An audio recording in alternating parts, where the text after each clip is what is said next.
जानकारी डॉक्टर साहब ने हमें दी, उनके लिए मैं डॉक्टर साहब का सहृदय आभार व्यक्त करता हूं। दोस्तों, जैसा बहता पानी पीने लायक होता है, वैसा ब्लड भी हमारा हमेशा बहता हुआ होना चाहिए। ब्लड सर्कुलेशन अगर हमारा डिस्टर्ब हो जाता है तो उसमें बहुत सारे बैक्टीरिया, बहुत सारे वायरसेस क्रिएट होते हैं और मल्टीपल बीमारी हमारे शरीर में पैदा होती है। ब्लड सर्कुलेशन के मैकेनिज्म को समझने से पहले हमें कुछ बातों को समझना है। मैं आपको इंटरकनेक्शन करके बताऊंगा। What is the magnetism, what is the blood circulation, what is the oxygen, इसको हमको समझना है। जैसे आपको मैंने बताया कि हमारा शरीर सराउंडिंग की मैग्नेटिक फ्रीक्वेंसी को खींचता है, जिसके कारण हमारा हार्ट पंपिंग करता है। जैसे इलेक्ट्रिक पंप को चलने के लिए इलेक्ट्रिसिटी चाहिए, वैसे हमारे हार्ट को चलने के लिए पृथ्वी की नेचुरल मैग्नेटिक पावर चाहिए, जो आज हमें कम मात्रा में मिलती है। क्योंकि मैंने जैसे आपको कहा कि हमारे 3 फीट में लोहा है।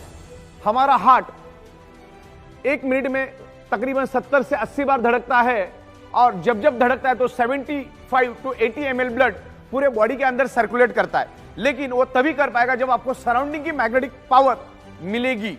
लेकिन आज वो मैग्नेटिक पावर कम मिलने के कारण हमारे हार्ट को जब 70 ml 80 ml ब्लड सर्कुलेट करना है, उसके जगह 60 ml 50 ml 40 ml सर्कुलेट करता है, जिससे each and every organ part को कम कम प्रोपोर्शन में ब्लड मिलता है। और कम प्रोपोर्शन में ब्लड मिलने के कारण ऑर्गन पार्ट कमजोर पड़ जाते। जैसे मेरी भूख 4 रोटी की, लेकिन मुझे अगर 2 रोटी मिली तो मैं जैसे कमजोर हो जाऊंगा, वैसे ही हमारे ऑर्गन पार्ट का भी है। हार्ट ने अगर कम सर्कुलेशन दिया तो क्या होता है, each and every organ part को कम मात्रा में ब्लड मिलेगा। तो ये मैग्नेटिज्म, ब्लड सर्कुलेशन, ऑक्सीजन का क्या एक दूसरे के साथ संबंध है, उसको मैं आपको समझाता हूं। हमारा हार्ट पंपिंग करता है, और पंपिंग करके each and every organ part को, each and every blood cells को ऑक्सीजनेटेड ब्लड सर्कुलेट करने का काम करता है। और जब उसमें से ऑक्सीजन फिनिश हो जाता है तो उसमें बचता है हार्मफुल पॉइजन कार्बन डाइऑक्साइड। और हमारे हार्ट के अंदर 4 चैम्बर है, 2 में वो प्योर ब्लड को मैनेज करता है, 2 में वो इम्प्योर ब्लड को मैनेज करता है। तो पहला तो उन्हें ऑक्सीजनेटेड ब्लड हार्ट ने सर्कुलेट किया, अब उसमें से वापस डीऑक्सीजनेटेड और कार्बन डाइऑक्साइड वाला ब्लड हार्ट वापस से हार्ट में पूल करता है, हार्ट के पास खींच के लेता है। और जैसे वो खींचता है उस ब्लड को heart with in a fraction of second lungs में पुश कर देता है। और जैसे ही वो इम्प्योर ब्लड लंग्स में आता है, उस इम्प्योर ब्लड के अंदर हीमोग्लोबिन नाम का प्रोटीन होता है, और उस हीमोग्लोबिन प्रोटीन के अंदर एक आयरन नाम का कंपोनेंट होता है। और आयरन कंपोनेंट में एक unique special ability and capacity है, वो लंग्स में मौजूद ऑक्सीजन को एब्सॉर्ब करता है और कार्बन डाइऑक्साइड को रिलीज करके, डिस्चार्ज करके ऑक्सीजन को एब्सॉर्ब करता है, और हार्ट के दूसरे चैम्बर में आके गिर जाता है। और हार्ट उसको पंपिंग करके each and every organ part को, each and every blood cells को ऑक्सीजनेटेड ब्लड सप्लाई करने का काम करता है।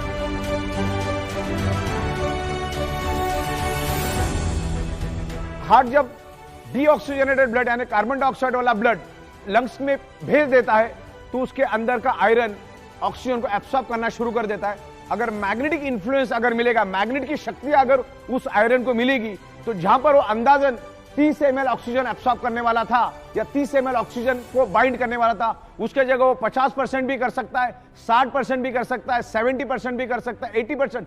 यानी ऑक्सीजन मैक्सिमम मात्रा में वो आयरन खींचने की कोशिश करेगा अगर आप पे मैग्नेटिक इन्फ्लुएंस है। तो आज ईच एंड एवरी पर्सन को मैग्नेटिक पावर कम मात्रा में मिल रही है, क्योंकि आज हमारे 3 फीट में लोहा है।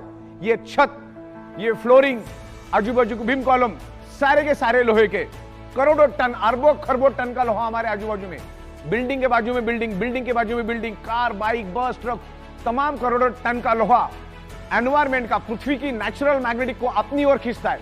क्योंकि आयरन का टेंडेंसी मैग्नेट को खींचना, मैग्नेट की टेंडेंसी आयरन को अट्रैक्ट होना।